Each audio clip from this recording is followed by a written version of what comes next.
As I prepared to come to the office this morning, my daughter EJ asked why I had to always go to work. And I told her because I needed to provide for her. I said to her I was able to buy her a Nintendo gadget last week because of this. She then asked, does this mean that if you go to work, you'll be able to buy me what I want for my birthday? To which I replied in the affirmative. She then says, so why are you still at home? Go to work. I found this exchange funny because you realize that at a young age she's already thinking of self. Self. The God of self. Nigerians, especially the Igbos, are still reeling from shock at what transpired at the PDP convention and how Atiku emerged as a candidate. The Igbos had been complaining that they were marginalized in Nigeria and that it was their turn to get a shot at the presidency. Some have even said they were no longer a part of Nigeria, while the region has descended into a state of anarchy, with the innocent being killed daily. The political and traditional leadership have canvassed daily for power shift to that zone. So it was therefore surprising that at the first opportunity to match action with words, the God of self took over. They voted against the collective interest of the Igbos and chose self first. As Nigerians mocked and criticized them for their actions, most of us have forgotten that the God of self reigns over us. A God is what we run to when we need validation, help, or encouragement because we believe it has the power to give us what we need. Self is a compelling God because it arises from our deepest desires and impulses. The God of self is manifest in willfulness, pride, disobedience, ostentation, defiance, intemperance, and generally wanting one's own way. When the serpent tempted Eve to disobey God's direct command about eating the forbidden fruit, he appealed to the God of self. He used feigned incredulity to tempt her to consider God's command unfair. Did God really say you must not eat from any tree in the garden? The God of self began to awaken as it questioned God's motives. Eve's response: we may eat fruit from the trees in the garden, but God did say you must not eat fruit from the tree that's in the middle of the garden, and you must not touch it, or you will die. She added the words, you must not touch it, which God had never said. A competing God was asserting itself by suggesting that the Lord's instruction was too restrictive and therefore should be challenged. The serpent went in for the kill and suggested to her that if you eat this fruit, your eyes will be open and you will be like gods. The thought of being like gods and having the same knowledge and power of our Maker excited her, and she fell. This is how the God of self was enthroned in humanity. This is why you will see workers stealing from their employers, because they imagine themselves to be like those who employ them. Some even kill their employers. Self.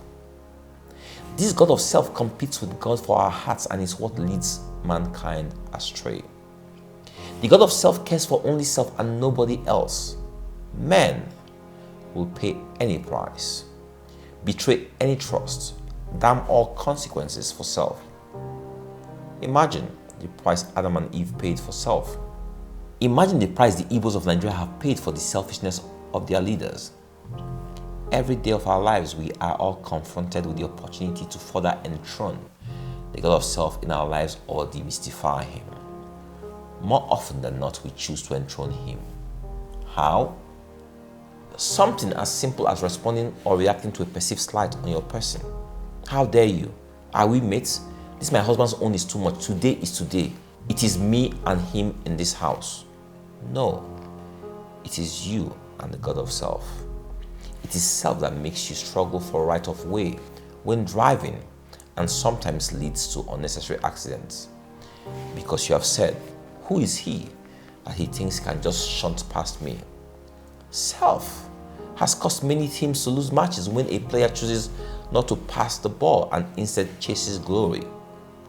The God of self will make a minister or government take a loan that benefits him or a few, but the masses are the ones to repay.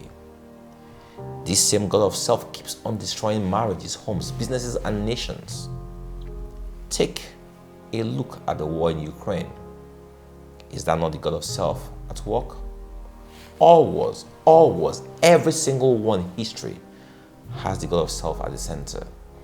There's only one thing that demystifies the God of self. Only one thing. Self is the same as selfish.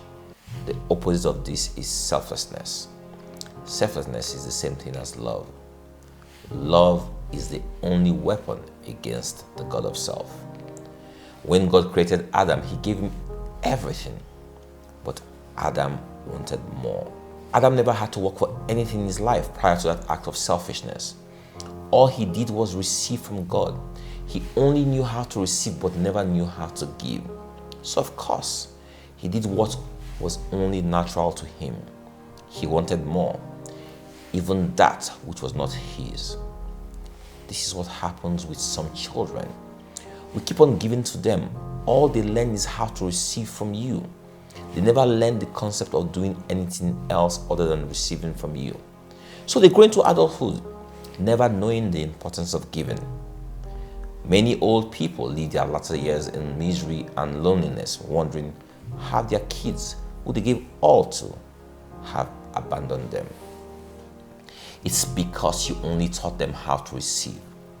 You enthroned the God of self in their lives. You thought it was love, but failed to understand that love is a two-way street.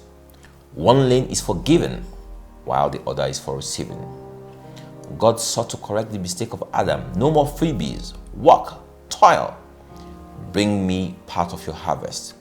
That which you got freely you didn't appreciate, but now that you are working for it, you will probably appreciate my efforts. I decree that you must give back to me.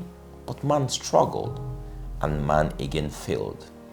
Can you outgive God? Can you give God anything compared to all that he gives you? No. Guess what? God said, let me teach man the essence of love and dethrone the God of self. So he sends his son on the most selfless act in human history. He said, they think they are giving to me. They think they are making sacrifices. Let me show them once and for all what it means to give. Let me show them what it means to sacrifice. A life for all lives. A journey of shame, pain, and misery. A walk of agony. A sacrifice of love. He gave the greatest gift of all without thinking of the cost to him or his son. His first consideration was you. That's what love is. Always putting others first. Always giving without counting the costs to self. Always sacrificing for those who might not even be worth it. This is love. It's the only way we can chase away the God of self in us. God bless you all.